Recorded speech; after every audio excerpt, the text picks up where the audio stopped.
Now that we have our 10-second animation in Premiere, this one does have the red background from Blender. Black would not work very well because the shadows here would be deleted as well if we tried to get rid of the black.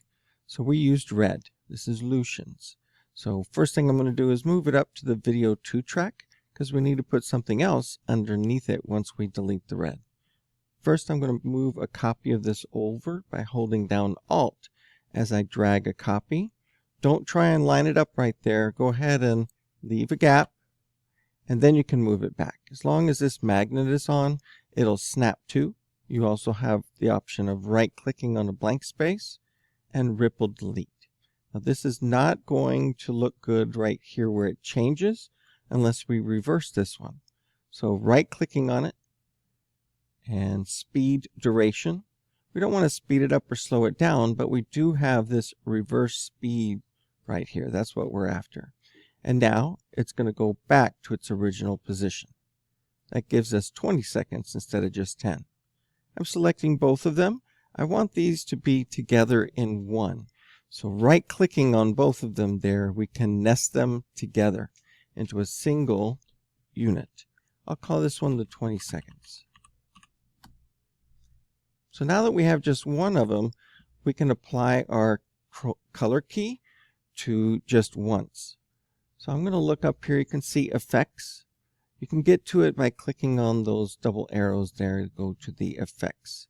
And we want this key. You just type in the word key up here and you'll see there's really just one. Ultra key is no longer in Premiere. They just combined it into color key. I can drag that onto the asset there. And you can see that right now it's set to remove blue and it's 0 tolerance. It's not going to get rid of anything. So we need to select that red right there. Of course, blue wouldn't work. There's no green screen because of this green, but we can change this color to something that's not in our model. So I'm going to increase the color tolerance a little at a time. You can see it's starting to go away. We're at 4 right here.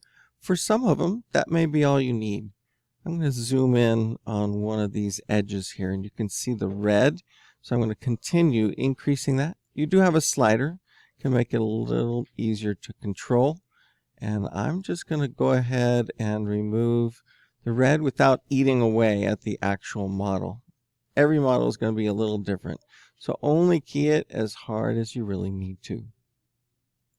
Going back to fit. Now I've got that black background. That's actually transparent. So let's put something underneath there.